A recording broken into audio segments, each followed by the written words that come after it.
Irmãos, é um motivo de muita alegria estarmos retornando a mais um ano com o seminário da Escola Bíblica Dominical. Nós faremos da mesma forma que nós fizemos o ano passado. Quem que esteve aqui o ano passado? Maravilha. Nós faremos 2 momentos, tá? Com a ministração, com o ensino da palavra. O ano passado foi maravilhoso. Então, procure não se levantar, procure não conversar, para que você possa extrair o melhor do ensinamento que nós teremos nessa noite. Primeiro momento, o pastor Gunnenberg fará a introdução do ensinamento, com 45 minutos. Depois nós teremos a palavra de oferta e um louvor, e ele retoma a segunda parte da ministração da palavra de Deus, tá bom? Nós queremos agradecer pela presença do pastor Gunnenberg, segundo ano consecutivo, maravilha. O ano passado foi muito prazeroso de ouvir a palavra de Deus de uma maneira assim, inexplicável, minuciosas, né? Então, o pastor conversou conosco e nós ficamos satisfeitos de tê-lo novamente esse ano. O pastor Gunnenberg é casado há 20 anos com a irmã Ana Lúcia. Ambos receberam de Deus 2 heranças, o Estevão, de 14 anos, e a Beatrice, de 8. Essa família serve ao Senhor na AD, Assembleia de Deus, Ministério Belém, Campinas, cooperando principalmente na Escola Bíblica Dominical, da qual ambos são alunos e também são professores da Escola Bíblica Dominical. O pastor Gunnenberg é superintendente da Escola ETAD, autor e coautor de 7 obras teológicas e de manuais bíblicos também. É professor de História na Universidade Gama Filho, bacharel em Teologia da Global University e mestre em Ministério Cristão da Carolina University.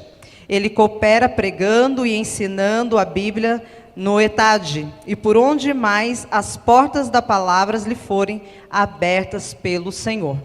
Então, é de grande satisfação termos o Senhor novamente aqui conosco. Amém, igreja? Vamos desejar um bem-vindo ao pastor? Seja preparados para ouvir a palavra de Deus? Então, vamos dar início a essa ministração nessa noite, nessa primeira parte, ouvindo o pastor Gunnenberg. Vamos se colocar de pé, vamos receber o servo do Senhor.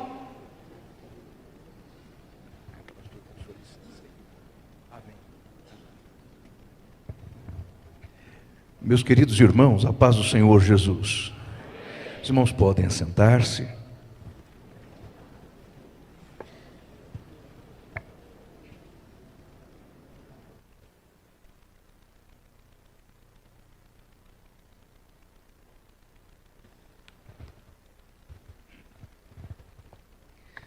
Louvado seja o nosso Senhor pela noite de hoje, a oportunidade que Deus nos tem concedido de estarmos com os nossos irmãos aqui, para que juntos, outra vez mais, nós possamos estudar a palavra do Senhor. Eu agradeço ao Senhor Jesus, louvo ao nosso Pai Celestial, pela oportunidade de retornar mais uma vez, estar com os nossos irmãos. Louvo a Deus pela vida de vosso pastor Euclides. Agradeço ao Senhor Jesus Cristo pelo convite que nos foi feito por intermédio do nosso querido pastor Samuel. Irmãos, para nós é uma grande honra, um grande prazer, é um privilégio estar com os nossos irmãos na noite de hoje, e permitindo o Pai Celestial também amanhã, para que possamos assim expor a palavra de Deus. Os meus queridos irmãos, para este trabalho de escola dominical este ano, escolheram tratar um dos assuntos mais urgentes, mais sérios que há, mais desafiadores para a igreja de nosso Senhor, que é a interpretação da palavra de Deus. Não é coisa simples. Não digo aos irmãos que seja impossível e dificílimo, não é. Mas não é algo que devamos tratar com como sendo de menor importância. Ao contrário disto, devemos nos lançar ao entendimento, à compreensão, à explicação da palavra de Deus com todo o zelo que pudermos aplicar. Eu convido os meus irmãos para que juntos, outra vez, possamos ir ao texto bíblico que está no livro dos Atos dos Apóstolos, texto que foi lido já, mas do qual outra vez tomaremos mais alguns versículos. Atos capítulo de número 8. A palavra do Senhor nos diz assim, versículo 29 a seguir. Disse o Espírito a Filipe: chega-te, ajunta-te a este carro. E correndo, Filipe ouviu que lia o profeta Isaías e disse: entendes tu o que lês? E ele disse: como eu poderei entender se alguém não me ensinar? E rogou a Filipe que subisse e com ele se assentasse. O lugar da escritura que lia era este: foi levado como ovelha para o matadouro, e como está mudo o cordeiro perante o que o tosquia, assim não abriu a sua boca. Na sua humilhação foi tirado o seu julgamento. E quem contará a sua geração? Porque a sua vida é tirada da terra. Respondendo o eunuco a Filipe, disse: rogo-te, de quem isto é que diz o profeta? De si mesmo ou de outra pessoa? Filipe, então, abrindo a boca, começando nesta escritura, anunciou-lhe a Jesus Cristo. Meus queridos irmãos, nós trouxemos, obrigado, algumas telas, alguns slides, mas apenas para facilitar, caso algum dos irmãos queiram fazer alguma nota e assim acompanhar. Vamos a seguir na segunda tela. Interpretar acertadamente a Bíblia é o grande desafio presente da igreja. Nós precisamos levar isto muito a sério. Quando falamos a respeito da interpretação da palavra de Deus, tal tem sido a maneira como isto é explicado, que chegamos a esta conclusão, que pode causar alguma estranheza nos meus irmãos, mas é assim mesmo como estamos enxergando. A interpretação bíblica, a prática exegética de tempo presente, está destruindo o entendimento nas Escrituras. Quando ouvimos alguém falar a respeito da hermenêutica, discorrer sobre a prática exegética, falar a respeito das leis de entendimento de um texto, são tantas as informações, são tantos os senões, são tantas as regras, tantas são as leis, que nós chegamos à conclusão que entender a Bíblia é praticamente impossível. Eu me recordo que há cerca de 13 anos atrás, participando de um fórum de interpretação bíblica que foi realizado em uma igreja, Assembleia de Deus, aqui em alguma cidade litorânea no estado de São Paulo, estávamos ali reunidos aproximadamente 200 professores de escola dominical. E o irmão responsável por dar o estudo naquela ocasião discorreu a respeito da interpretação bíblica por 2 horas. Nós o ouvimos, nós fizemos as anotações, observamos cuidadosamente todas as citações bibliográficas que ele fez, todos os autores que ele citou, mas eu me recordo com mais clareza, foi de depois de encerrado o estudo, ter escutado alguém dizer, a boca pequena para o seu companheiro sentado ao seu lado no banco, dizer assim: ouvi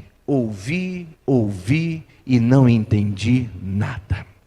Como aquilo é desanimador. E eu preciso ser sincero aos irmãos, também eu saí dali sem pouco entender o que foi que aquele homem tentou dizer sobre a interpretação. Porque este é um grande desafio para a igreja hoje.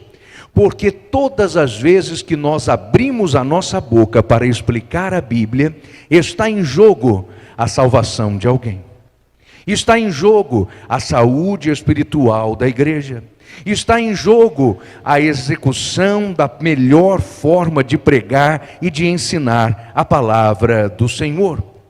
Por isso, é preciso reconhecer que existem sim algumas regras a observar, algumas leis que não podem ser desprezadas, algumas práticas que nós deveremos colocar em curso em nossa vida, porque, a próxima tela, segundo diz a palavra de Deus, na segunda epístola de Pedro, no capítulo 1, versículo 20 e 21. Segunda de Pedro, capítulo 1, versículo 20 e 21.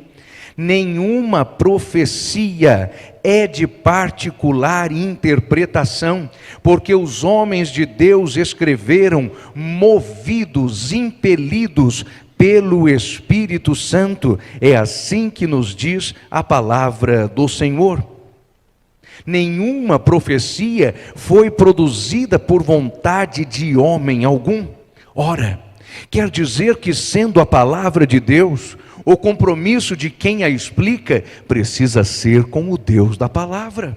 Se é a palavra de Deus, quando abrimos a boca para a explicar, deve sair dos nossos lábios aquilo que era e continua sendo a intenção original do autor da Bíblia.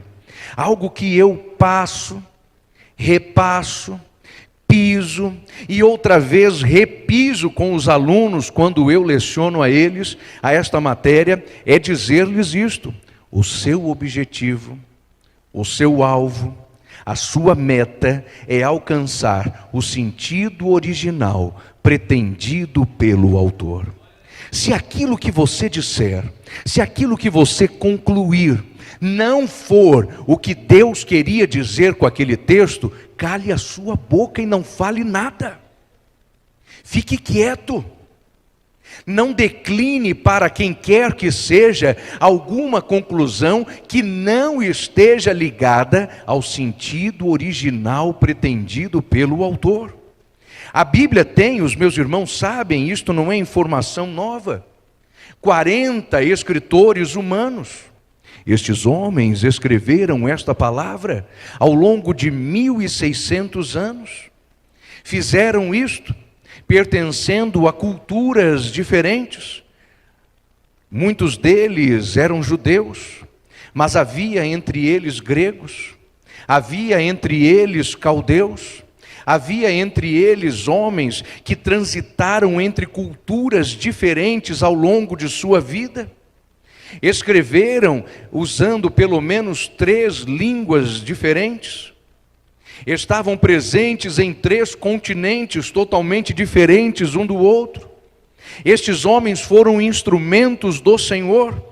Eles foram escritores, redatores. O seu estilo, a sua linguagem, o seu vocabulário são notados, são presentes nas Escrituras.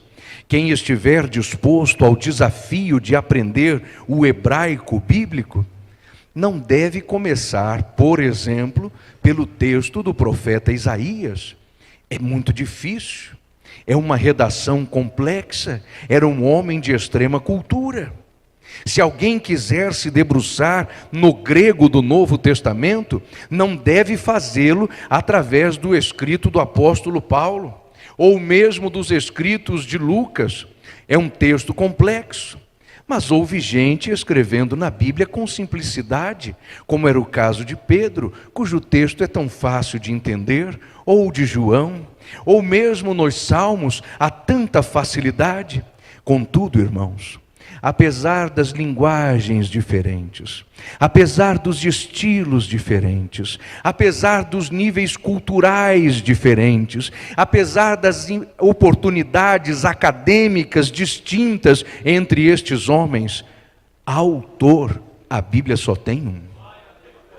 autor, a palavra de Deus só tem um, e este um é o Senhor ao qual servimos. É por Ele que o texto foi registrado, por Ele foi que o texto foi inspirado, pela ação do Espírito é que o texto chegou até nós. E se esse texto é de origem divina, a sua interpretação não é particular, não pertence a você, não pertence a mim. A Bíblia não diz e não prega o que eu quero, ela diz e prega o que Deus mandou. A Bíblia não diz e prega o que é confortável para mim, mas aquilo que o Senhor Deus ordenou. E se for mensagem de desconforto, se for mensagem de confronto, se for mensagem que aperta, ainda é a voz do Senhor. E se for mensagem que nos constrange, se for mensagem que faz as nossas faces ficarem vermelhas de vergonha, ainda é a voz do Senhor. Nada é de particular interpretação. Mas, irmãos, observai bem isto, adiante por favor. Entendida corretamente, a Bíblia provoca avivamentos, como aquele ocorrido em Nínive, quando Jonas profetizou destruição. Talvez não haja na palavra de Deus um exemplo mais claro dos resultados do correto entendimento da palavra do que na história de Jonas em Nínive.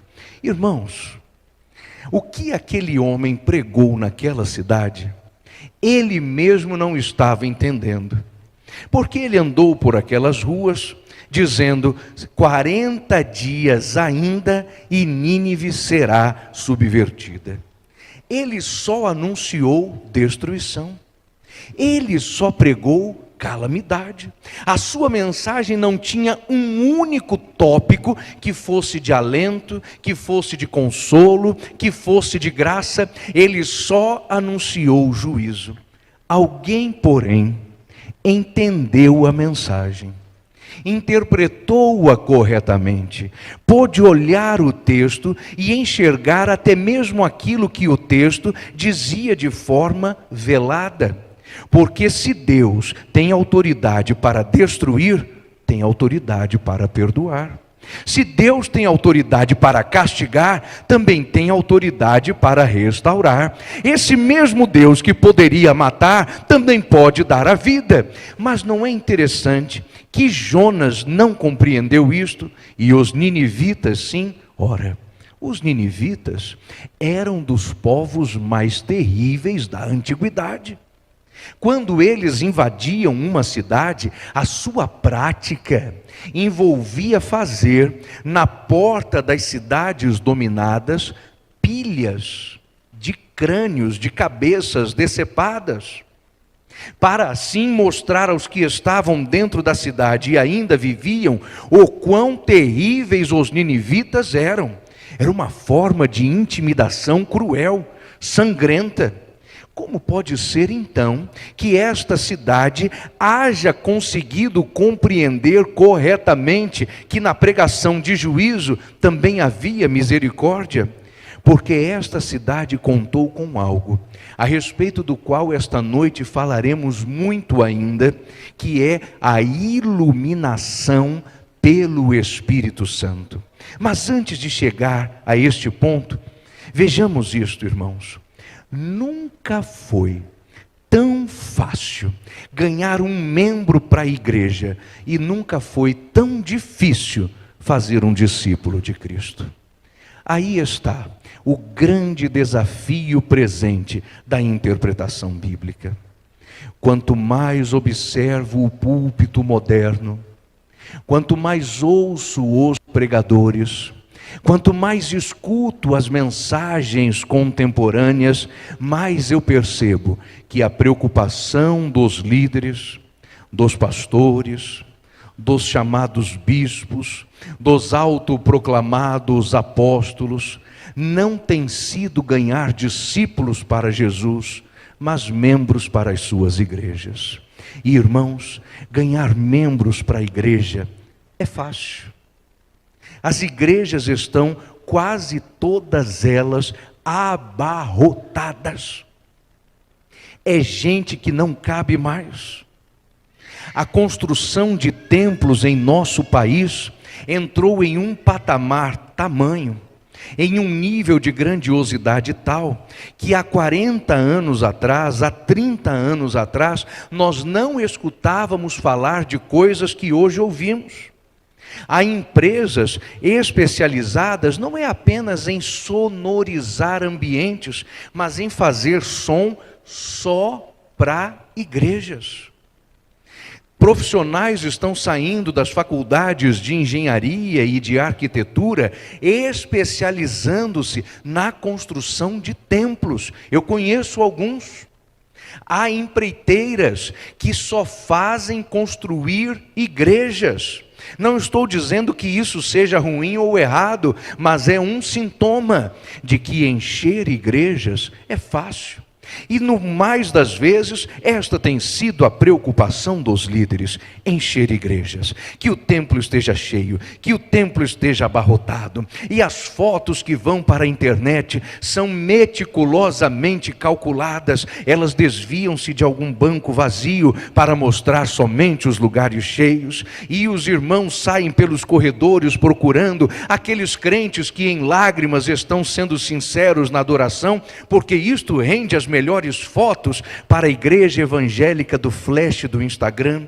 Esta grande denominação mundial, que está em toda a rede social, está mostrando como é fácil encher igrejas.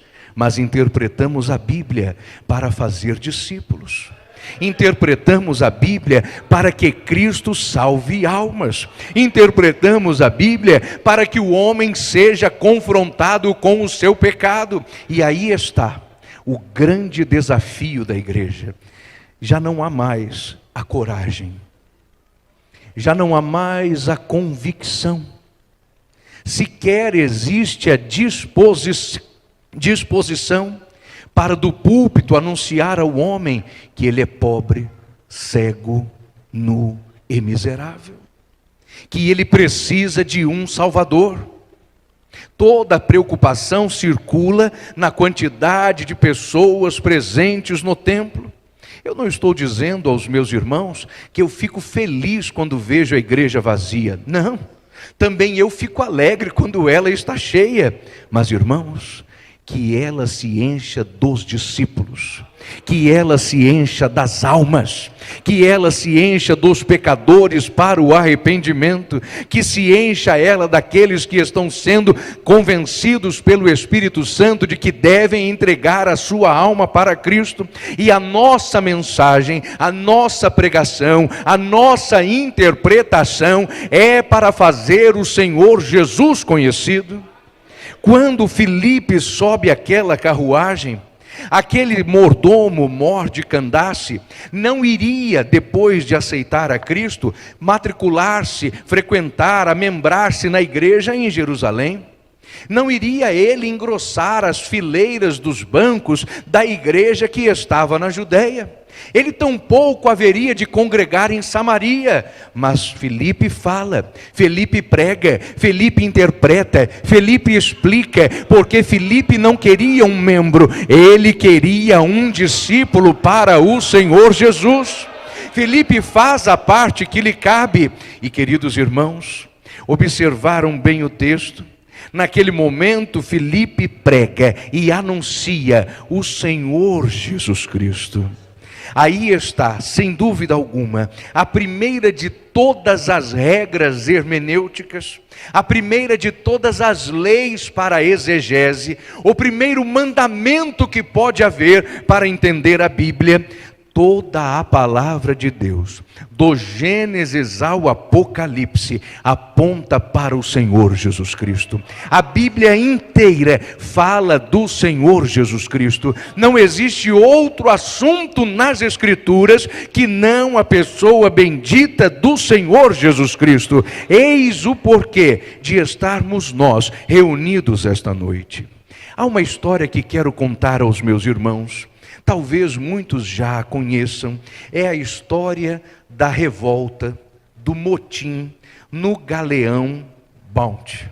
Galeão era uma espécie de embarcação, um navio que pertencia à Real Marinha Britânica.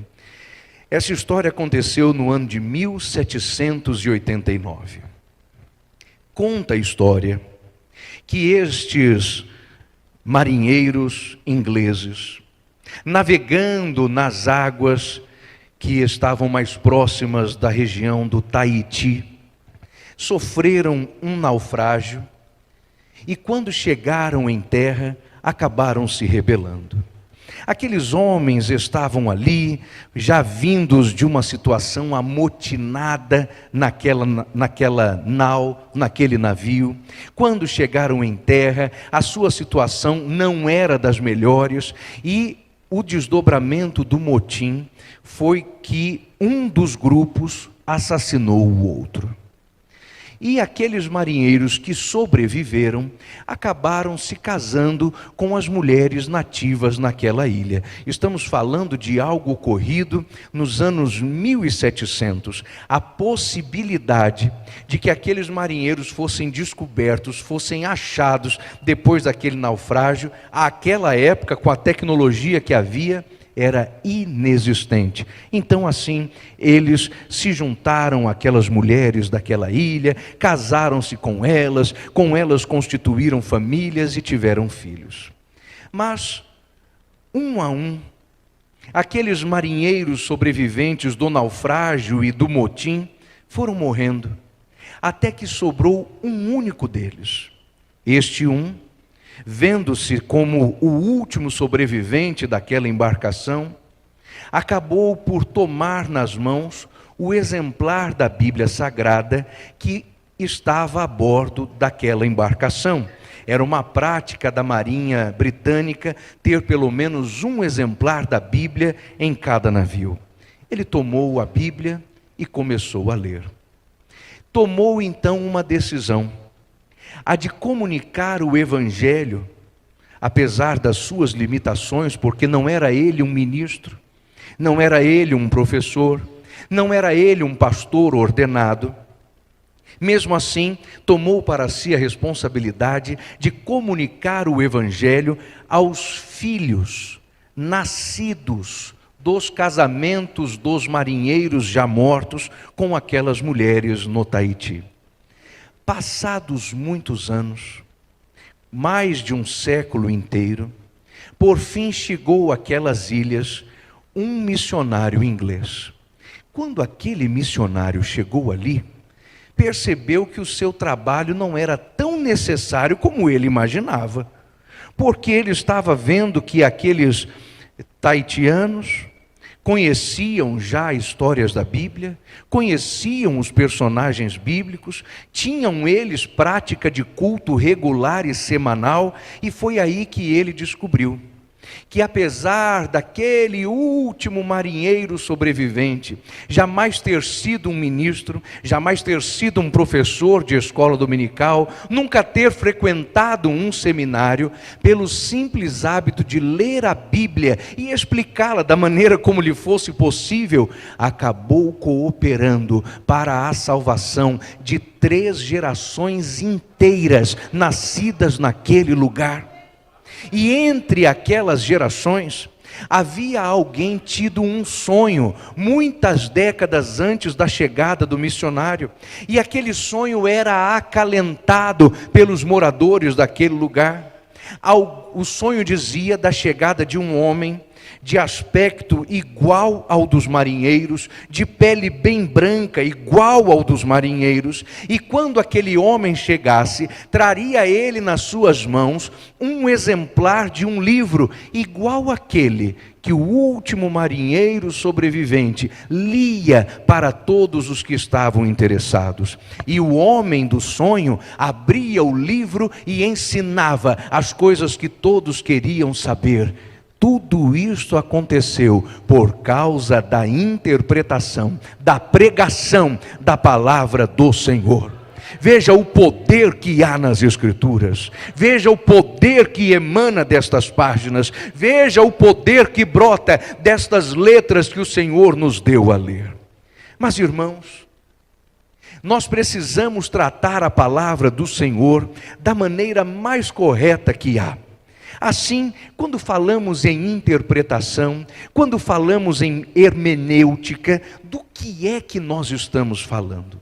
Bem, nós vamos entrar agora no nosso estudo em uma parte que se parece mais com as definições de uma enciclopédia, de um dicionário, mas é coisa simples que todos nós, se nos esforçarmos um pouquinho, haveremos de memorizar.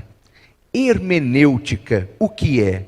Hermenêutica é o conjunto das regras. Quando lemos um texto, nós o interpretamos de acordo com algumas regras. Este conjunto de regras é a hermenêutica. Mas não tenha medo da hermenêutica. Não tenha medo da interpretação. Não pense você que você nunca saberá entender, porque a palavra de Deus que você lê está em português, mas a Bíblia foi escrita em hebraico, foi escrita em grego, algumas pequenas porções em aramaico, e como você não conhece esses idiomas, não pode entender a Bíblia. Não, não pense isso. Aliás, tenha certeza de uma coisa: o Senhor Deus não é responsável só pela inspiração e o registro. Deus preservou toda esta palavra também nos processos de tradução. O Espírito Santo atua para garantir-nos que aquilo que lemos em português, que os nossos irmãos no norte desta América leem em inglês, que os crentes por trás da cortina de bambu leem em chinês, que os evangélicos por trás da cortina de ferro, que ainda existe no leste europeu, leem em seus idiomas nativos, seja exatamente o mesmo conteúdo que o nosso Pai Celestial inspirou Moisés a escrever, inspirou Davi a cantar, inspirou o Senhor Jesus a recitar, inspirou Paulo a anotar. Tudo quanto lemos é exatamente a mesma coisa que o Senhor Deus deu aos seus servos, os profetas e escritores da palavra. Hermenêutica, portanto, é o conjunto das regras. E nós, quando estamos lendo a palavra de Deus, não devemos nos assustar, não devemos temer, porque fazemos o entendimento da Bíblia assim como nós entendemos qualquer texto, qualquer um que chegue às nossas mãos. E irmãos, eu digo aos meus irmãos, entender o texto bíblico é mais fácil que entender certas mensagens de WhatsApp. Eu não sei se você tem alguém com quem você conversa no WhatsApp e este abençoado tem o hábito de não colocar um único ponto nas suas frases. Não sabe o que é vírgula, ponto e vírgula nunca viu, interrogação quando usa, só sabe usar se for para colocar mais do que 3. Se for exclamação tem que ser uma série. Você já aprendeu a decifrar coisas que nem nos dicionários estão, porque quando você toma o WhatsApp nas mãos e vê lá kkkk, você já sabe o que é. Já sabe que alguém aperfeiçoou a prática de contrair, condensar as palavras, e ninguém mais chama o outro, escreve para outra pessoa chamando-a de você, coloca lá VC, e você dá conta de entender. Consegue ler os textos sem acentos, sem pontuação. Agora imagine-se tomando a Bíblia nas mãos. Um texto que João Ferreira de Almeida, quando começou a traduzir, traduziu com tanto cuidado, com tanto esmero, e ainda que não tenha podido completar o trabalho de sua tradução, quem veio após ele fazendo o complemento dos textos deixado para trás, fez com igual carinho e dedicação. Nós colocamos os nossos olhos sobre a página da Bíblia e encontramos nela a mais perfeita forma da língua portuguesa. Eu quero crer que entre nós haja professores de português, de literatura, gente que ama boa escrita, boa redação. É certo que deve ver aqui alguns redatores, gente que saiba escrever bem. A melhor forma da língua portuguesa está aqui, nas páginas da Bíblia. Nas páginas da Bíblia, os verbos estão conjugados da maneira certa. Nas páginas da Bíblia, não há erros de concordância nominal. Nas páginas da Bíblia, nós temos inclusive a graciosidade. Esta é para quem gosta mesmo da língua portuguesa, das ênclises, das próclises e das mesóclises. Tudo fácil de entender. Mas talvez você pense, ora pastor, é um texto que adultos podem entender, crianças não. Irmãos, eu os desafio. Pegue a criancinha que está em sua casa e comece a conversar com ela, fazendo uso da melhor forma da língua portuguesa que você puder. Ela entenderá. Não tenha medo, inclusive, de quando conversar com esta criancinha, usar para com ela aquelas formas clássicas do texto, ao invés de erroneamente dizer te amo, porque em português não se começa nenhuma frase com pronome. Fale para com ela da maneira correta, amo-te. Ela entenderá. Eu tenho em casa uma menininha, e fiz com ela esse teste há muitos anos atrás, e esta minha filhinha, certa ocasião, chegou para mim, eu tinha na minha mão, acho que era uma foto de família, alguma coisa assim, e ela com 4 anos de idade me disse assim, deixe-me ver, papai. Eles entendem, não são burrinhos não, são mais inteligentes do que nós. Sua cabecinha está fresca, seus neurônios estão ativos, as suas ligações neurais estão fervendo, estão em ebulição. Eles entendem. Mas nós subjugamos a capacidade das crianças. Pegamos a criancinha, entregamos para ela um texto supostamente bíblico, mas que não é nem uma tradução, nem uma versão. É uma paráfrase mal feita, e achamos que assim a criança conhecerá a Bíblia. Ora, talvez a criança conheça o que alguém acha que a Bíblia diz, mas comece a dar aos seus filhos, às suas criancinhas, ao seu adolescente, ao seu jovem, o texto bíblico na sua melhor forma, na forma mais bem acabada. E quando alguém disser, olha pastor, é o texto Almeida revisto e corrigido, é um texto antigo, é um texto ultrapassado, é um texto cheio de palavras em desusos, não aceite isto, é a língua portuguesa na sua melhor forma. Talvez a sua criancinha possa não conhecer um ou outro vocabulário, uma ou outra palavra, mas irmãos, o sentido geral ela haverá de compreender. Esta criancinha compreenderá, porque quando Deus inspirou esta palavra, Ele não inspirou-a para os adultos, não inspirou-a para os letrados, não a deu para os professores, não a entregou só para os eruditos, Ele a deu para todos os homens, para que todos leiamos a Bíblia e conheçamos aquilo que está escrito.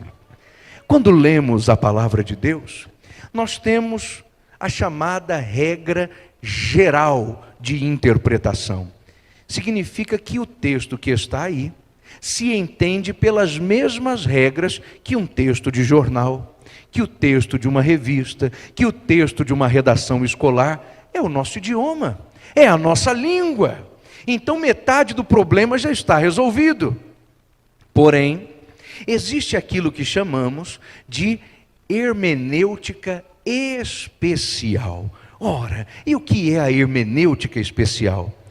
O texto que está sendo lido é um texto histórico, ele conta um fato, ele fala de uma pessoa, ele registra uma biografia, então é um texto geral. Mas talvez, ao invés disso, seja um texto profético. O mordomo mor de Candace naquela carruagem estava lendo um texto profético. Dizia o texto: ele foi levado como uma ovelha perante os seus tosquiadores e mudo como o cordeiro para o matadouro. Aquele homem olhou e disse: eu sei o que é uma ovelha, eu sei o que é um tosquiador, eu sei o que é um matadouro de cordeiros, mas não sei de quem o texto fala. Então, naquele momento, ele, pela hermenêutica geral, entendeu que precisava de um conhecimento especial. E é quando Filipe diz: este aí não é o Isaías que escreveu, mas é Jesus, a respeito de quem Isaías profetizou. Se o texto é profético, aí temos uma hermenêutica especial. Se é um texto poético, como por exemplo o Cântico dos Cânticos, quando eu era adolescente, eu pensava comigo: na hora em que eu tiver que arrumar a moça para eu me casar, então é melhor que eu tenha domínio da linguagem amorosa mais elevada que há. E eu decorei o livro de Cantares. Irmãos, decorei. E quando eu estava convencido que a moça com quem eu ia me casar era a moça certa, eu cheguei para minha esposa, aí na época ela era a minha namorada, e eu disse para ela: beija-me tu com os beijos da tua boca, porque melhor é o teu amor do que o bom vinho. Irmãos, é assim que a gente arruma uma varoa do Senhor, não é? Para interpretar um texto deste, você não interpreta como alguém interpreta um texto jornalístico, porque Salomão estava escrevendo um poema. E os poemas são interpretados com linguagem figurada. Nos poemas, nós podemos dizer que os dentes da nossa amada são como as ovelhas da branca lã. E isso é bonito.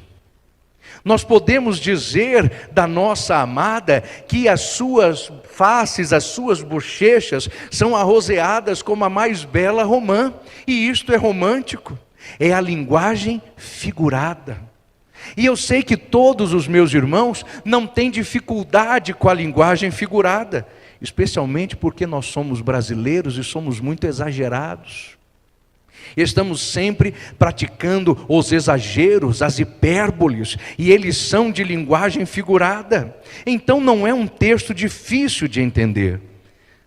Porém, quando estamos de posse das leis, precisamos então observar que uma coisa é a lei que interpreta o texto, outra coisa é a prática do texto. Vamos adiante, por favor. Cuidado para não confundir. São duas palavras que eu sei que, se não todos, quase todos os meus irmãos já ouviram dizer.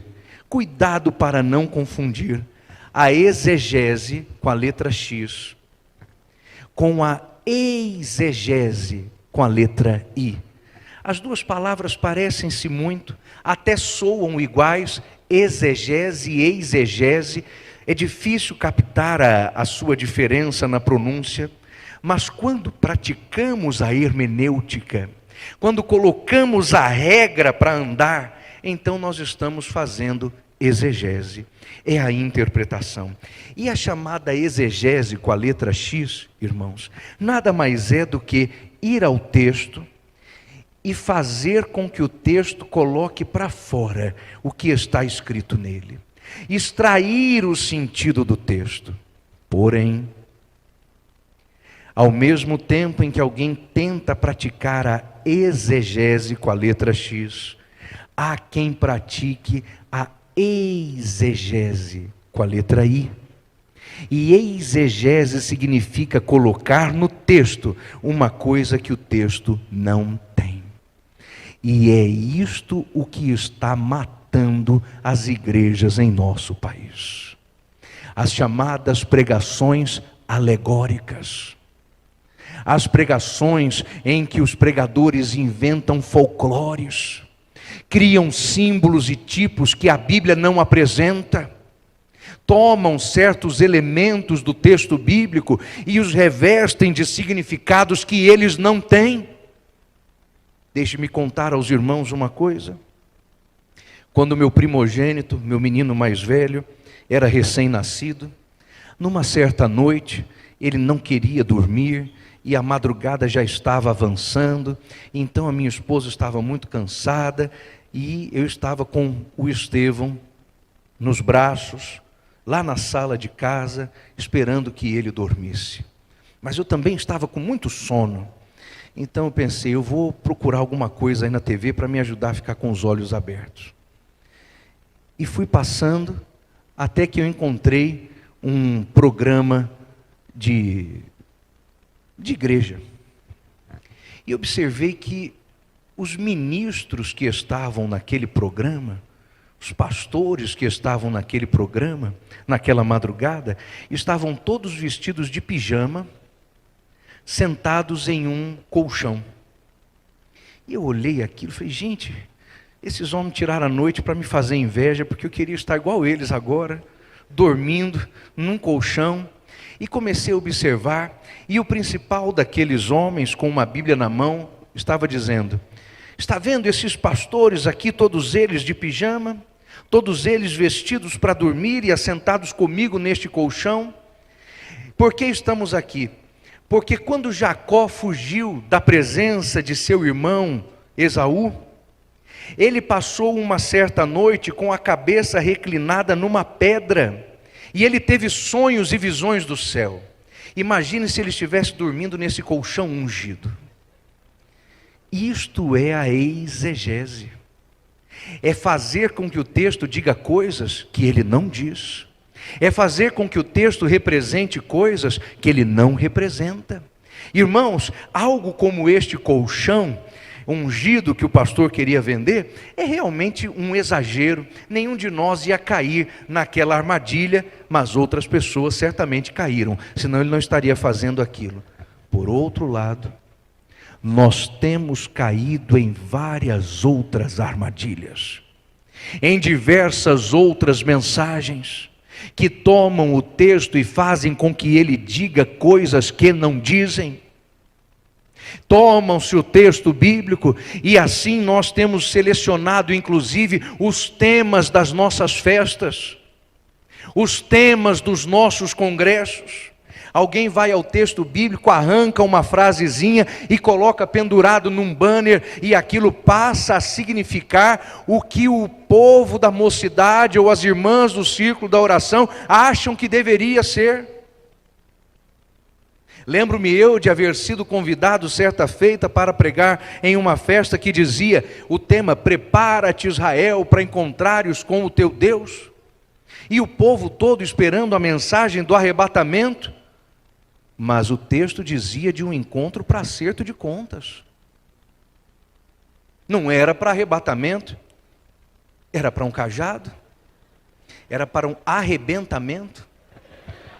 Irmãos, nós estamos diante de púlpitos falsos, pregações doentes, mensageiros vazios, gente que não sabe ler a Bíblia e interpretá-la, porque não lê a Bíblia, está atrás de frases de efeito, de mensagens que possam causar espécie, de algum tipo de pregação que possa impressionar. O seu papel não é impressionar, o seu papel não é causar espécie. A sua função como intérprete é simplesmente dizer aquilo que a palavra de Deus está dizendo.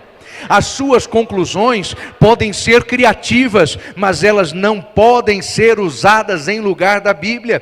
Talvez você seja dono de uma imaginação muito fértil, mas a palavra de Deus não depende de imaginação, ela depende da iluminação, para que nós possamos pregar aquilo que o nosso Deus nos dá e confia por sua palavra.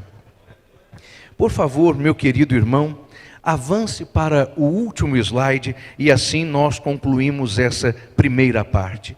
Quando fazemos a interpretação bíblica, e a partir de então começaremos a ver esses desafios mais propriamente, nós estamos procurando preencher algumas lacunas. Não que falte algo na Bíblia, a Bíblia é completa. Veremos isto no segundo tempo da aula de hoje. Mas existem algumas lacunas que nós não conhecemos. Entre o texto dado pelo autor e nós, existem algumas variáveis: o idioma, a cultura, o tempo, a história. E às vezes estas informações não estão presentes no texto bíblico. Como nós estamos lendo a Bíblia e somos alunos da escola dominical e estamos sempre envolvidos com a palavra de Deus, não nos assustamos com, por exemplo, certos personagens bíblicos que colecionavam esposas. Nós entendemos que era uma característica cultural e que Deus não aprovava, mas em certo período da história tolerava. Como estamos habituados com o texto bíblico, não ficamos horrorizados quando lemos nos Salmos dizendo assim: feliz aquele que pegar os seus filhos e der com eles nas pedras. Porque os irmãos conhecem a história do cativeiro babilônico e sabem que para os hebreus teria sido muito menos doloroso que as suas famílias morressem do que terem sido levadas para o cativeiro, tanto na Babilônia quanto na Síria. Não nos espanta, conhecemos a história.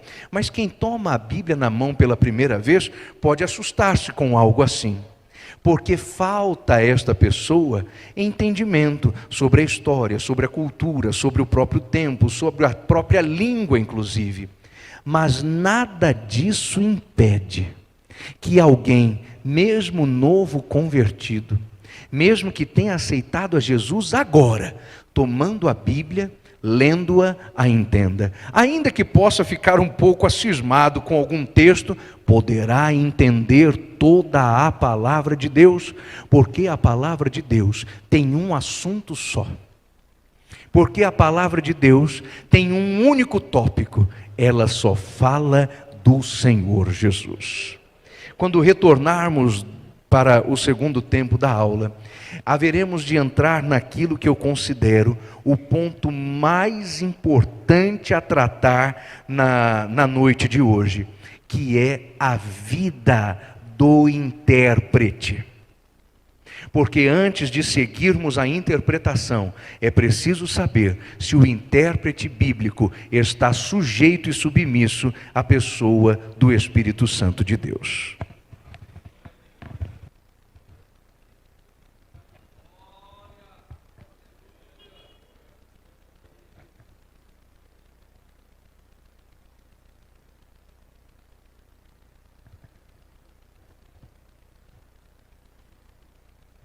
Meus irmãos, vamos por favor ao texto da primeira carta de Paulo aos Coríntios. Primeira carta aos Coríntios, capítulo 2, versículo 9 a seguir. Primeira de Paulo aos Coríntios, capítulo 2, 9 a seguir. Depois da leitura, os irmãos podem deixar a Bíblia nesse texto, porque nós vamos tomar alguns versículos daí esta noite ainda. Mas, como está escrito, as coisas que o olho não viu, o ouvido não ouviu, não subiram ao coração do homem, são aquelas que Deus preparou para os que o amam. Mas Deus nolas revelou pelo seu Espírito, porque o Espírito penetra todas as coisas, ainda as profundezas de Deus. Porque qual dos homens sabe as coisas do homem, senão o Espírito do homem que nele está? Assim também, ninguém sabe as coisas de Deus, senão o Espírito de Deus.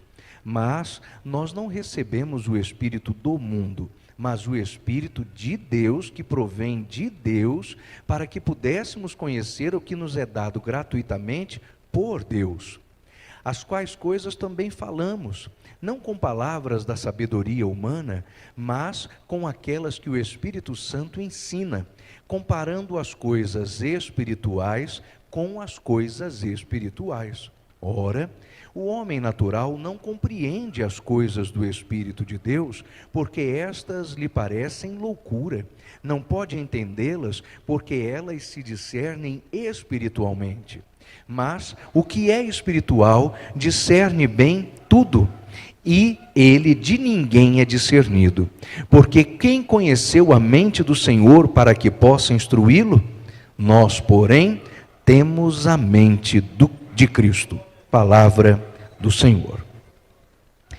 Meus irmãos, quando nós visitamos uma livraria evangélica especialmente, ali vamos encontrar obras que tratam a respeito de tudo. Como pregar, como interpretar a Bíblia, como dar aula, como dirigir um culto, enfim, há livro para todos os assuntos. Via de regra, se os meus irmãos tiverem a curiosidade, façam a experiência, peçam ao vendedor: eu quero um livro introdutório sobre pregação, um livro introdutório a respeito de interpretação bíblica, um livro introdutório sobre escola dominical ou qualquer outro assunto. E depois peçam a este vendedor um livro avançado sobre estes mesmos assuntos. Quando os irmãos compararem os livros, vão observar o seguinte: os livros considerados de introdução sempre tratam, antes de qualquer coisa, sobre a vida espiritual do pregador, do intérprete, do professor, do pastor e assim por diante. Mas os livros chamados avançados não trazem uma única palavra a respeito da vida espiritual, do intérprete, do ensinador, do obreiro e assim por diante. Isso está muito errado, porque cria em nós a seguinte ideia, e muitos seminaristas compram este argumento, muita gente pensa que é assim mesmo, que quando se está iniciando em algum assunto, você precisa ser muito crente, mas depois que já aprendeu, não precisa mais. É por isso que nós vamos passar por aqui, independentemente do quanto você, querido irmão, já esteja familiarizado com os assuntos da prática hermenêutica, vamos falar sobre a sua vida espiritual. E daqui a 30 anos, se Jesus não voltar até lá, eu acho que ele volta muito antes disso, mas daqui a 30 anos, se os irmãos encontrarem comigo em algum lugar e eu estiver falando sobre este assunto, não duvide, a vida espiritual do intérprete ainda será o meu tópico introdutório. E quando estivermos tratando no âmbito mais avançado a respeito da pregação, a vida espiritual do pregador continuará sendo mais importante. E quando estivermos discorrendo a respeito da prática em sala de aula, a vida espiritual do professor vem antes de qualquer coisa. Não importa há quantos anos você dê aula, a sua vida espiritual é mais importante do que qualquer tópico de matéria que os irmãos puderem entender. Por isso, nós somos constrangidos pelo Senhor Deus, através da pena inspirada do apóstolo Paulo, a nos confrontarmos com as questões espirituais de nós, os intérpretes da Bíblia Sagrada. Primeira coisa, o intérprete precisa ser regenerado pelo Espírito Santo. 1 Coríntios 2:14. O homem natural não conhece as coisas do Espírito de Deus, parecem-lhe loucura, não pode entendê-las, porque se discernem espiritualmente. Irmãos, quando o ser humano aceita o Senhor Jesus como seu Salvador, naquele momento começa a acontecer algo na vida do indivíduo. Imediatamente, aquela pessoa que antes era, aos nossos próprios olhos, um pecador, um viciado, um criminoso, alguém prostituído, entregue às mentiras, à inveja, à fofoca, à dissidência, esta pessoa, na hora em que aceita a Cristo, é considerada pelo Senhor Deus, nos méritos de Jesus, justo. Fazia, não faz mais. Posicionalmente, esta pessoa é retirada da condição de pecador e declarada como santa. E inicia-se aí um processo de recuperação daquela alma, que é a regeneração atuada pelo Espírito Santo. É por isso que o próprio Paulo, quando disse a Timóteo, explicou na sua primeira carta, que o bispo não fosse neófito, para que, ensoberbecendo-se, não caísse no pecado de Satanás. É preciso que o novo convertido seja discipulado, seja ensinado, seja acompanhado, seja amadurecido, e isso é diferente de ser maturado.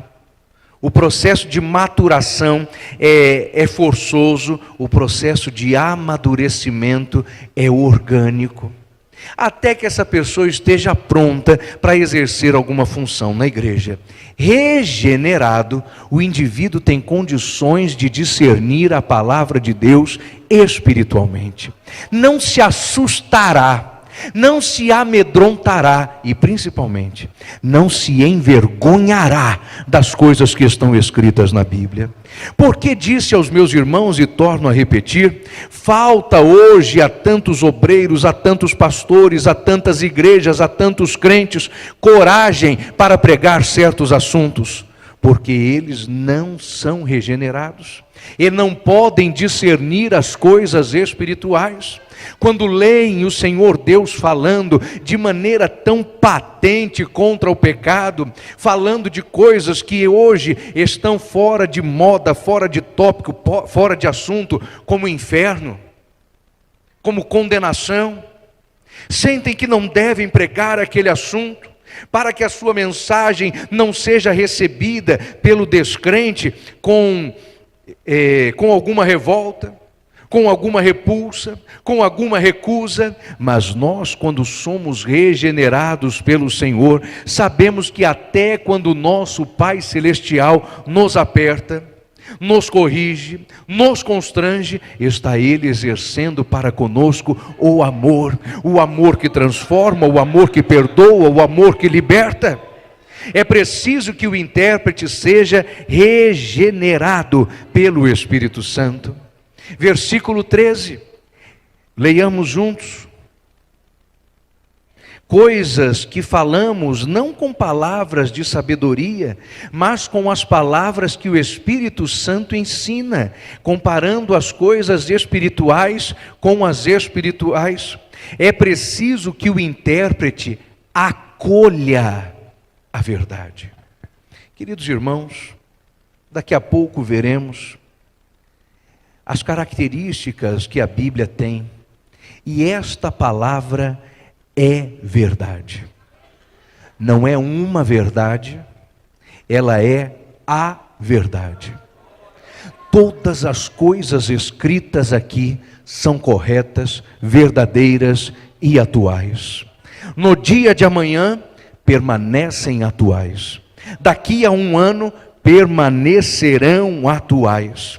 E se o Senhor Jesus nos buscar agora, levar a estar com Ele nos céus, por toda a eternidade, esta palavra não passará e continuará sendo atual. Esta palavra é a verdade. Você precisa acolher a verdade. E os meus irmãos bem o sabem. Nós estamos vivendo certa era, em alguns aspectos, inédita na história humana. Alguns anos atrás, os dicionaristas, que todos os anos preparam uma nova edição de um dos dicionários mais famosos do mundo, que é o dicionário de Oxford, escolhem aquela que será a palavra do ano.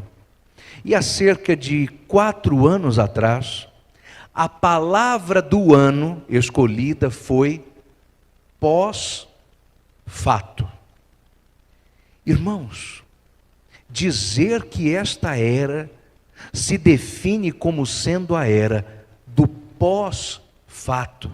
Significa assumir que nós estamos vivendo o império da mentira. Quer dizer que o fato já não vale coisa alguma. Eu me lembro quando eu estava iniciando a faculdade de História, nós tínhamos uma matéria de nome muito sugestivo. O nome da disciplina era Imagem, Sociedade e Poder. E a professora estava explicando, ela não era crente, pelo contrário, declarava-se abertamente ateia, e ela estava explicando que no ambiente de televisão, no ambiente de noticiário, no ambiente das reportagens, uma foto não significa nada. Mas aquilo que se diz a respeito da foto é que tem valor.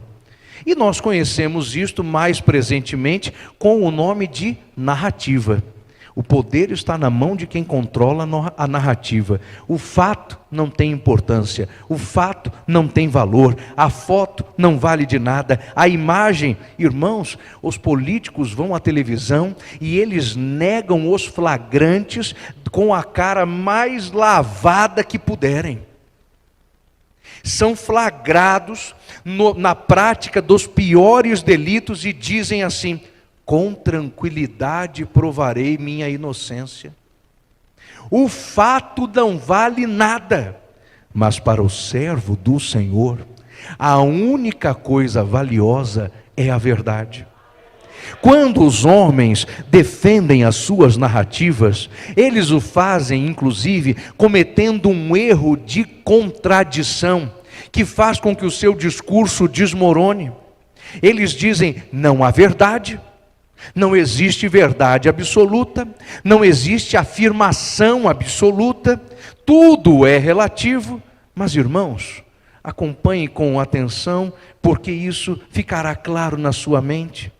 A própria declaração, não há verdade absoluta, é uma verdade absoluta.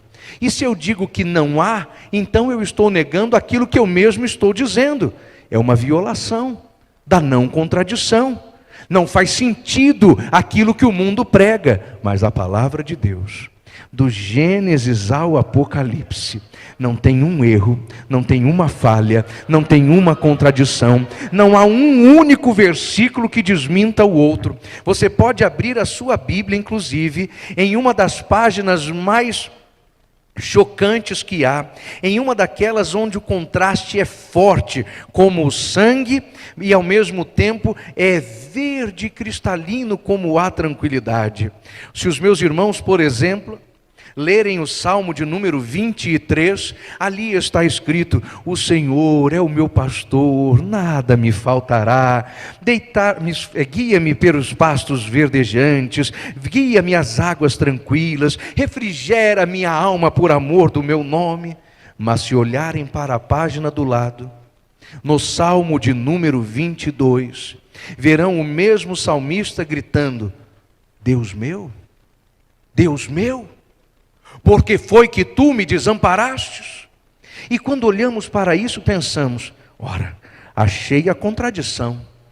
Disseram que na Bíblia não havia contradição, mas há. O mesmo homem que está aqui de um lado dizendo que Deus é pastor, também está dizendo que Deus o abandonou. Agora eu desmascarei. O que você está lendo quando abre um salmo é um cântico e uma oração. E o mesmo desespero que pega a sua alma, pega a alma do salmista também. E da mesma forma como num dia você sabe e sente, está guardado e protegido, no outro, embora você continue guardado e protegido, tem a impressão de que está sozinho. Mas a verdade é que o Senhor nunca te abandonou, nunca te deixou, nunca te desamparou, porque também lemos o profeta Isaías pregar: tu és meu, eu hoje te fiz, eu hoje te criei, eu tomei-te pelas minhas mãos, dei-te o meu nome e te disse: tu és meu. Ainda que você sinta o contrário, pertence ao Senhor. Ainda que se sinta abandonado, está nas mãos do Pai Celestial. Não há contradição, só há verdade na palavra de Deus. Voltando ao texto que o apóstolo Paulo escreveu aos Coríntios, o intérprete deve ser submisso ao Espírito Santo. Vamos avançar para o capítulo de número 3. Leiamos. 1 Coríntios 3, a partir do versículo 1.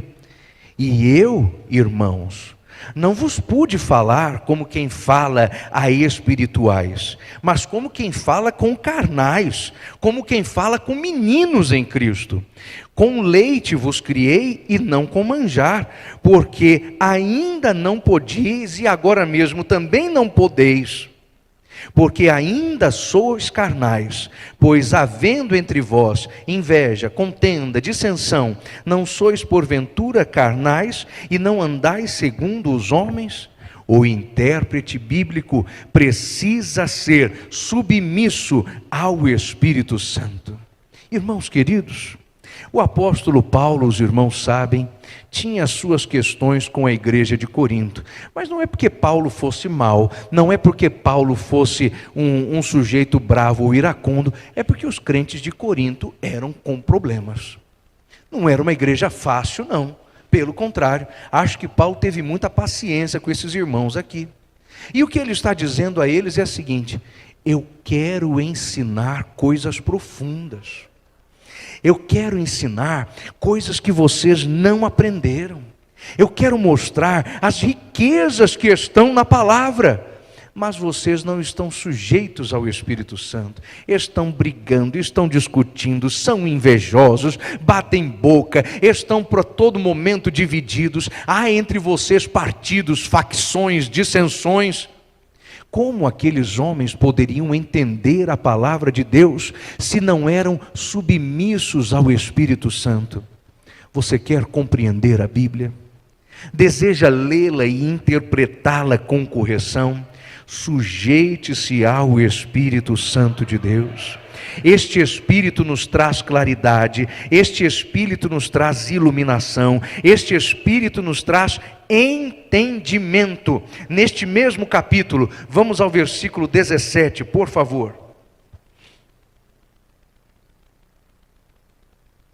Se alguém destruir o templo de Deus, Deus também o destruirá. Porque o templo de Deus, que sois vós, é santo. Ninguém se engane a si mesmo. Se alguém dentre vós se tem por sábio neste mundo, faça-se louco para ser sábio. Queridos irmãos, o intérprete deve depender da iluminação do Espírito Santo. O Senhor nos explica, o Senhor nos dá entendimento. É através do Espírito Santo que nós temos esclarecimento a respeito daquilo que nós lemos, iluminação. O que significa isto? Significa que conforme fizermos a leitura de um texto, o Espírito Santo atuará em nós e Ele nos abrirá os olhos. Deixa eu ler outro texto aqui para os meus irmãos, de volta ao capítulo de número 2, ali nós podemos ler o seguinte: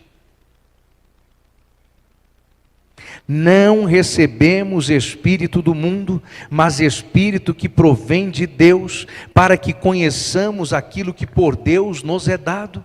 Se o Espírito Santo atua em nós, podemos nós entender a palavra do Senhor. Este processo se chama iluminação.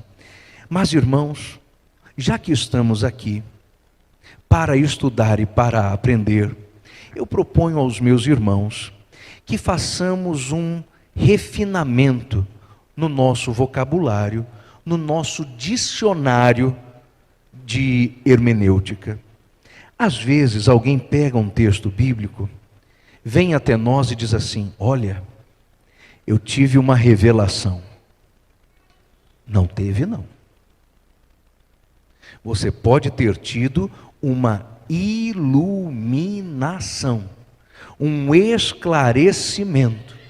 O Espírito pode ter acendido a luz e você enxergado o que não viu, porque a revelação já é a Bíblia.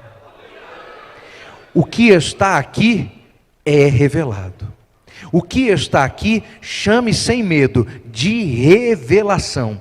E não venha à Bíblia buscar uma nova revelação, porque ela não existe. Adiante, por favor. Não busque uma nova revelação, ela não existe. Todas as vezes que alguém subir ao púlpito, estiver na escola dominical, estiver fazendo uso da palavra e começar a mensagem dizendo assim: olha, estou trazendo aqui para os irmãos uma coisa que os irmãos nunca viram. Irmãos, desconfie. Desconfie. Comece a prestar atenção com todos os filtros ligados, porque alguma coisa não está certa. O apóstolo Paulo só pregava aos crentes aquilo que os crentes já tinham escutado de Paulo e de outras pessoas, porque era o próprio Evangelho. Nenhum dos apóstolos saiu-se com uma nova revelação. Nenhum deles jamais diz: olha, eu abri o rolo hoje de manhã e o texto veio tridimensional saltando na minha cara. Não.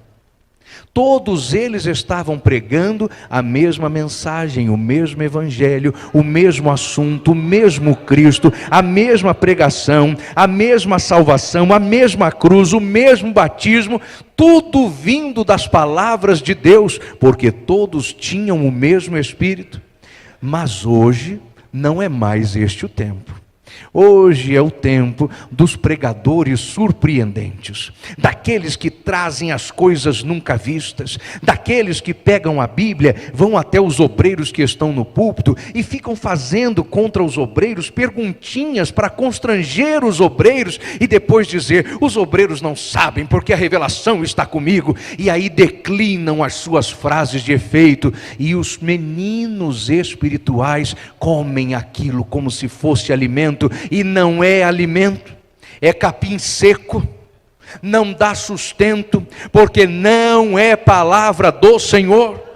Queridos irmãos, os melhores pregadores que eu já ouvi eram aqueles que, quando vinham ao púlpito, e ainda tinham a humildade de dizer: o que eu vou dizer aos irmãos hoje, os irmãos já sabem, porque leem a Bíblia.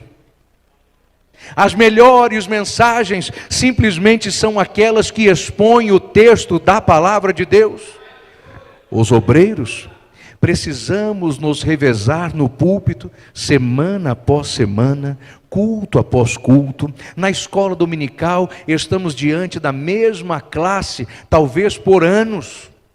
Certamente há professores de escola dominical aqui que estão lecionando para o mesmo grupo de irmãos há 5 anos, há 10 anos talvez. E todo domingo você precisa estar ali pronto, com a lição pronta, bem batida, bem ensinada, para poder falar aos crentes. Mas eis que os crentes estão mais interessados nos profetinhas da internet, interessados nos teólogos do Instagram. Irmãos queridos, digo isto com todo o cuidado para não causar escândalo, mas hoje em nosso país, o principal nome de ensinar escatologia na internet é um professor adventista. As coisas não estão certas. Os nossos próprios jovens estão chegando à igreja domingo de manhã, quando eles vêm à escola dominical, não é? Vêm à escola dominical domingo de manhã com dúvidas, porque ouviram as heresias no Instagram. Aí chama o itinerante, o sujeito fala o que quer, a igreja fica confusa e depois chama os outros para limpar a bagunça? Não. Nós precisamos compreender, esta palavra não muda e o seu sentido também não. Esta palavra não muda e o seu significado permanece o mesmo. Essa palavra não muda e a pregação é a mesma desde que o Senhor a deu. Imaginamos que o herege é só aquele rapazinho fofinho lá da internet, que nem tem cara de falso profeta, nem tem cara de malvadão, que prega bem despojado, com a Bíblia na mão, dizendo: tem que ser atualizada, nem voz de falso profeta ele tem. Mas nós também temos os nossos falsos profetas. bem queridos por nós, os nossos malvados favoritos. Damos a eles o nosso rico dinheirinho, emprestamos a eles os nossos ouvidos, alugamos a eles os nossos corações e os deixamos trazer as novas revelações. Rejeite novas revelações, só há uma, e ela é a palavra do Senhor. Quando pregamos doutrina, e a doutrina é verdadeira e é viva. Irmãos, havia um aluno numa sala para a qual estava lecionando, e ele me dizia que estava mudando de igreja. Olha, eu estou indo para tal denominação, vou congregar naquela outra igreja, porque lá eu vejo que a palavra é nova, a palavra é viva, a palavra é diferente. E na igreja onde eu estou, os meus pastores pregam sempre a mesma coisa. Eu conversei com ele e percebi o seguinte: aquele rapaz estava com uma certa sanha, uma gana intelectual, que, segundo ele concluía, jamais poderia ser satisfeita pelos obreiros que o estavam assistindo na igreja. Porque ele olhava para o púlpito, via um obreiro de cabelos brancos, via o outro de cabelos grisalhos, escutava domingo após domingo mensagens que, segundo ele, eram sempre tão iguais, sempre tão parecidas. Ele tinha uma igreja de qualidade espiritual, mas não sabia, não reconhecia. Ele estava impressionado com as mensagens que escutava fora e pensava: aquelas mensagens são muito vivas, aquelas mensagens tocam mesmo o meu coração, quando na verdade aquelas mensagens estavam acariciando o seu ego, estavam deixando-o confortáveis consigo mesmo, fazendo com que ele sentisse tão bem da maneira como estava, enquanto que os seus pastores, embora das mensagens simples, embora do vocabulário simples, estavam a pregar a doutrina viva. E ele estava saturado, não queria mais ouvir a verdade da palavra de Deus. Porém, irmãos, quando a Bíblia é pregada e o seu sentido original, pretendido por Deus, é explicitado a nós, o que está diante de nós é doutrina viva, é palavra do Senhor, que transforma, que liberta, que santifica, que tira o homem do pecado, que o faz assentar entre os príncipes. Quando pregamos doutrina, não estamos pregando ensinamento velho e embolorado, não, porque o Senhor Jesus Cristo ainda salva, ainda cura, ainda batiza com o Espírito Santo e vai levar a sua igreja para o céu. Talvez alguém conclua: não é o tipo de mensagem que provoca em mim o intelecto, não é o tipo de mensagem que me provoca a inteligência acadêmica, porque está faltando em você sujeitar-se ao Espírito Santo de Deus e entender que Deus fala de muitas maneiras, às vezes fala de forma rebuscada, como Paulo pregou no Areópago, mas também fala de maneira muito simples, como foi Filipe, a bordo daquela carruagem, explicando a um novo convertido: o cordeirinho é Jesus, o cordeirinho é o Salvador, o cordeirinho é que derramou o sangue, e este que derramou o sangue será visto, caro mordomo mor, como o Cordeiro de Deus ressuscitado e glorificado no cenário do Apocalipse. Este cordeirinho já morreu na cruz, mas agora é Cordeiro de Deus e está ao lado do trono do Senhor. Esta mensagem é vivíssima, esta mensagem nunca envelhecerá. Querido intérprete, dependa do Espírito Santo de Deus. Vamos adiante, meu irmão, por favor. Dependa do Espírito Santo de Deus. Vamos ler 1 Timóteo capítulo 3, versículo 16. É um texto muito conhecido de todos nós. Mais um slide. Mais um. Porque toda palavra é inspirada divinamente e proveitosa para ensinar, para redarguir, para corrigir a injustiça, para que o homem de Deus seja perfeito e perfeitamente instruído para toda a boa obra. Meus queridos irmãos, chegamos aqui a um ponto que não pode ser desprezado, que é o da inspiração da palavra de Deus. Este é o momento.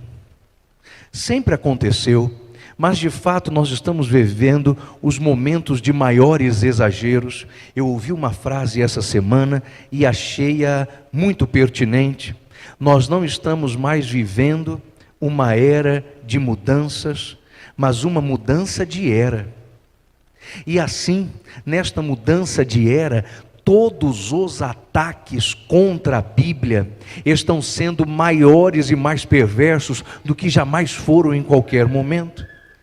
E aquilo que primeiro se ataca quando fala-se contra a palavra de Deus é da sua inspiração, é da sua origem divina, é do como a palavra de Deus saiu da boca do Senhor e chegou na mão do homem.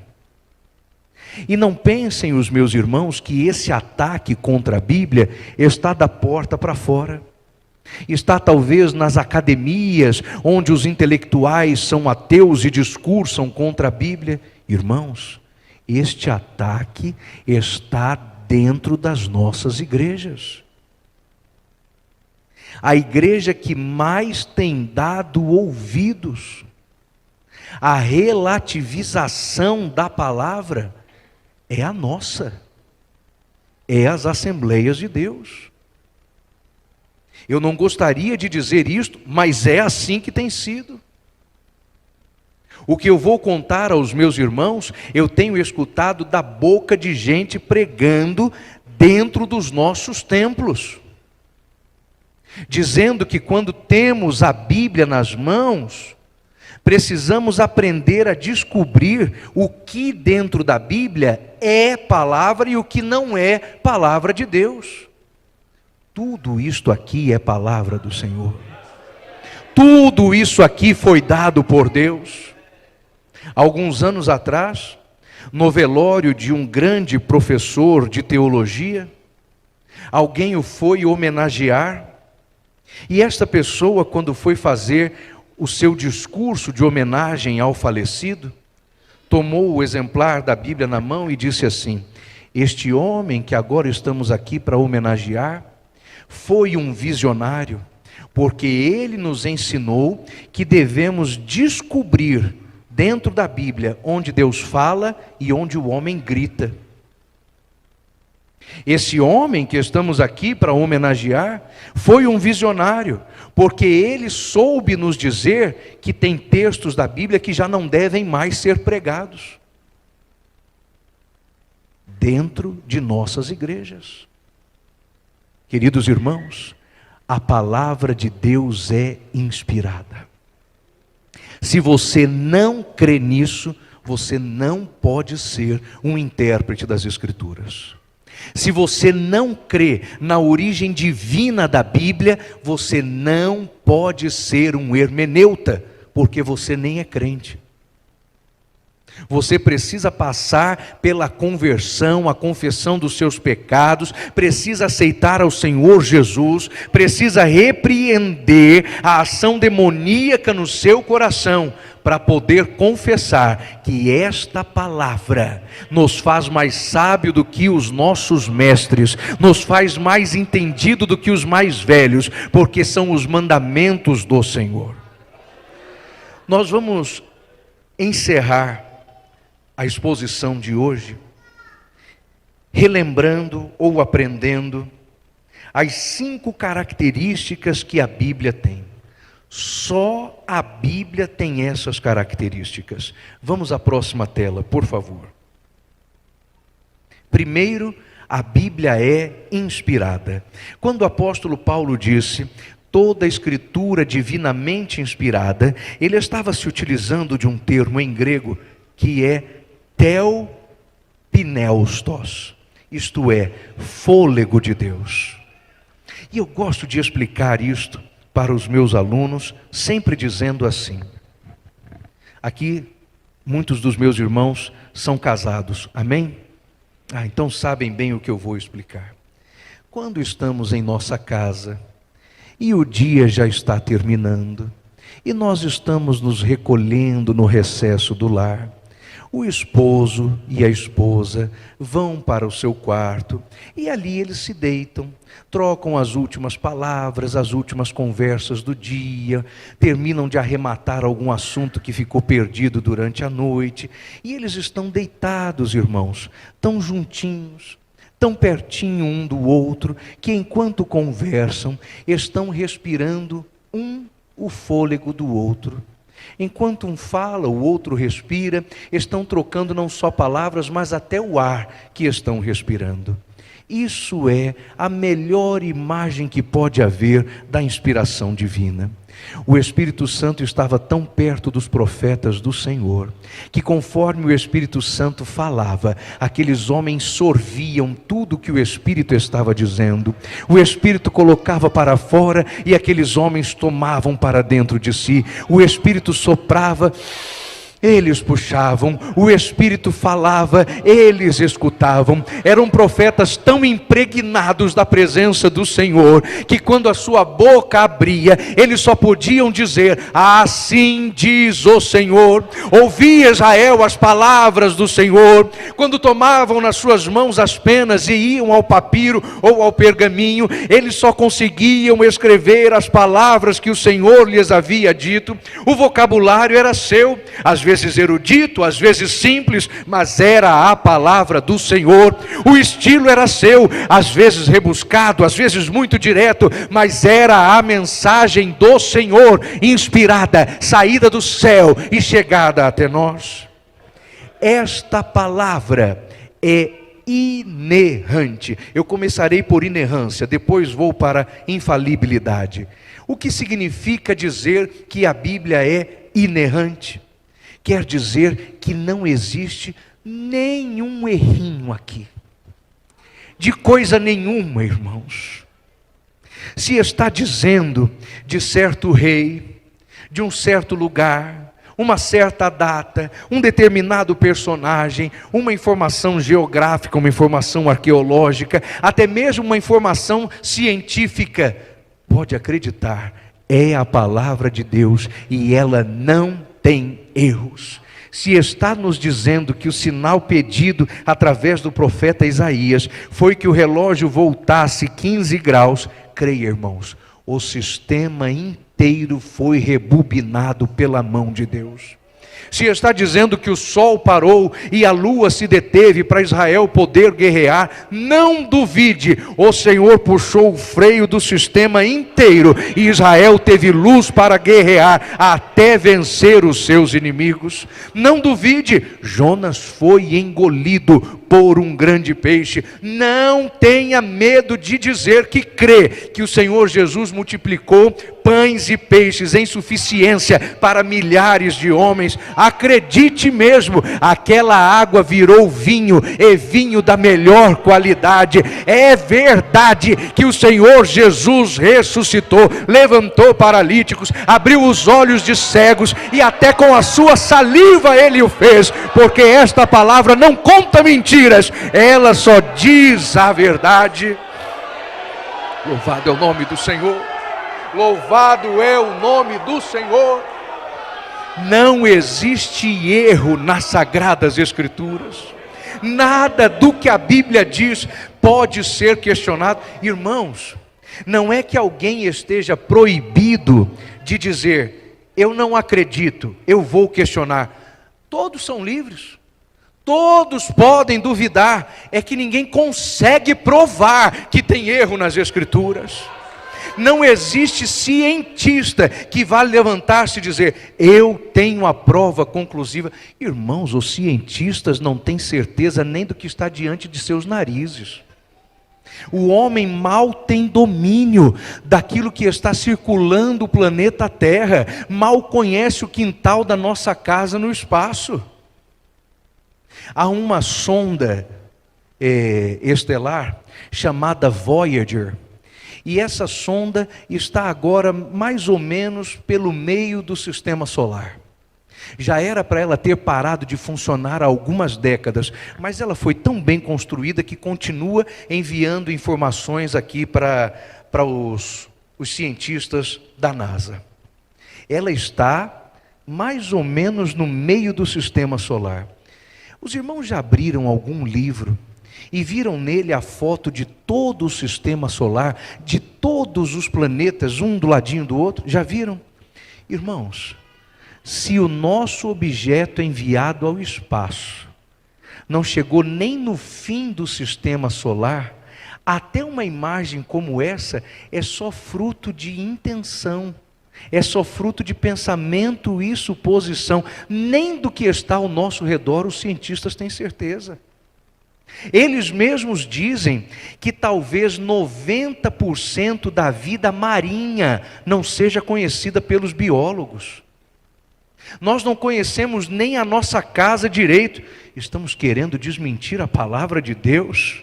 Não, esta palavra é viva e eficaz, ela é penetrante mais do que espada alguma de dois gumes, ela vai até a divisão das juntas e medulas, ela vai até a divisão da alma e do espírito, ela é apta para discernir a real intenção no coração do homem. A Bíblia é inerrante. Inerrância significa que quanto às coisas passadas, a Bíblia não tem erro. E se a Bíblia não erra quanto àquilo que foi, ela também não falha quanto àquilo que virá. Ela é infalível. O intérprete bíblico precisa crer nisto, porque boa parte de seu trabalho, meu irmão, é ler as profecias. É pregar as profecias e ensinar as profecias, e é por causa da profecia que João estava na ilha de Pátimos, e lá, este mesmo João, quando estava com todas as portas fechadas contra si, ouviu do céu uma voz dizer: sobe para cá, porque há uma porta aberta, e por ela eu te mostrarei. É por isso que quando lemos o livro do Apocalipse, o seu começo é maravilhoso, revelação de Jesus Cristo, a qual Deus lhe deu para mostrar aos seus servos as coisas que brevemente hão de acontecer, e pelo seu anjo as enviou e as notificou a João seu servo. Este João deu testemunho de tudo quanto viu, este João anotou, escreveu, e por causa da palavra de Deus ele estava em Pátimos. Por isso diz o Apocalipse: bem-aventurado aquele que lê e aqueles que ouvem as palavras desta profecia e guardam tudo quanto nela está escrito.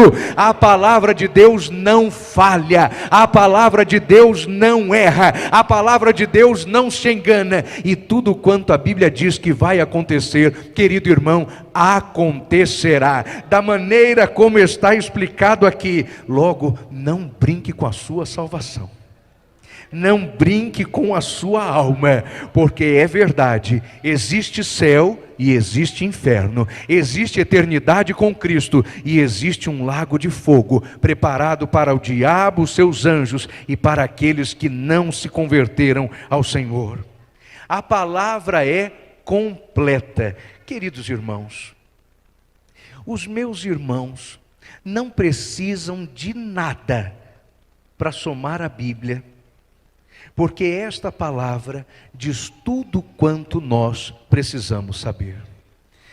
Alguns 2 anos atrás eu estava fazendo uma pesquisa a respeito de seitas e heresias, e eu já tinha uma suspeita forte de que o celular parece escutar as coisas que a gente fala, e cada vez eu me convenço mais disso.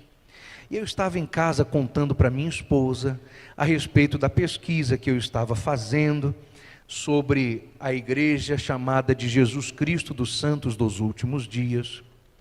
E aí começou a aparecer uns conteúdos da igreja Mormon para eu ver. Falei: rapaz, esse negócio aqui vou falar, hein? Ele escuta. E conforme eu ia assistindo e depois fui pesquisando algum material, a maneira como eles apresentam o chamado livro de Mormon, eles dizem assim: ora, não é que não cremos na Bíblia, não é que não cremos na Escritura, é que o livro de Mormon completa a Bíblia, é que o livro de Mormon completa a revelação. Irmãos, A Bíblia não precisa de complemento. A palavra de Deus é completa.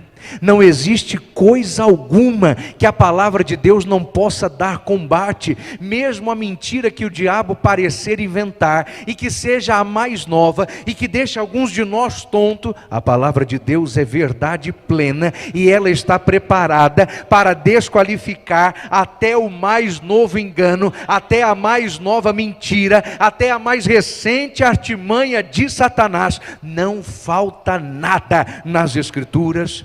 E por não faltar, e por ser completa, a palavra de Deus é insubstituível. Não existe outra coisa, nem para juntar e nem para colocar no lugar da palavra de Deus. O que é que pode dar ao homem certeza de salvação? Só a palavra. O que é que pode santificar o homem? A palavra. O que é que pode iluminar os pés do homem? A palavra. O que é que dá ao homem mais inteligência do que aos intelectuais? A palavra. O que é que dá poder ao homem para pregar? A palavra. O que é que dá autoridade à igreja para resistir ao diabo? A palavra. A palavra. A palavra. Não existe outra coisa para estar no lugar da palavra de Deus, somente a palavra do Senhor.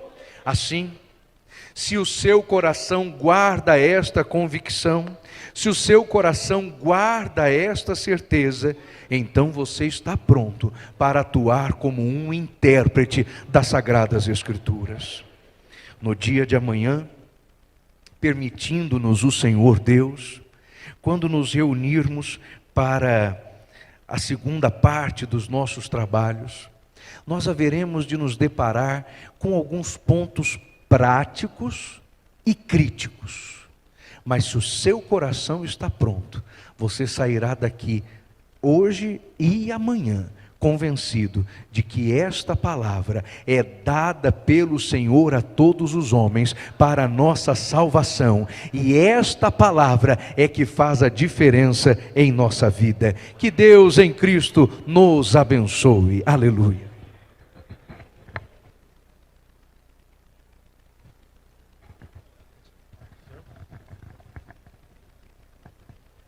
Amém. Todos alimentados nessa noite, vamos voltar para os nossos lares, e amanhã às 18h30 estaremos novamente neste templo, aprendendo um pouco mais da palavra do Senhor. Neste momento, o pastor Euclides estará fazendo a oração final e o encerramento. Nos coloquemos de pé, por gentileza. Que maravilha, não, irmãos? Dá para ficar uma noite toda ouvindo. Mas ele precisa descansar também. Então amanhã, ele estava ontem ministrando a palavra de Deus lá na cidade Duque de Caxias, Rio de Janeiro. Veio de lá direto para cá. Amanhã prega. Depois da pregação, amanhã à noite, já volta para Campinas, porque de manhã ele vai na escola bíblica dominical.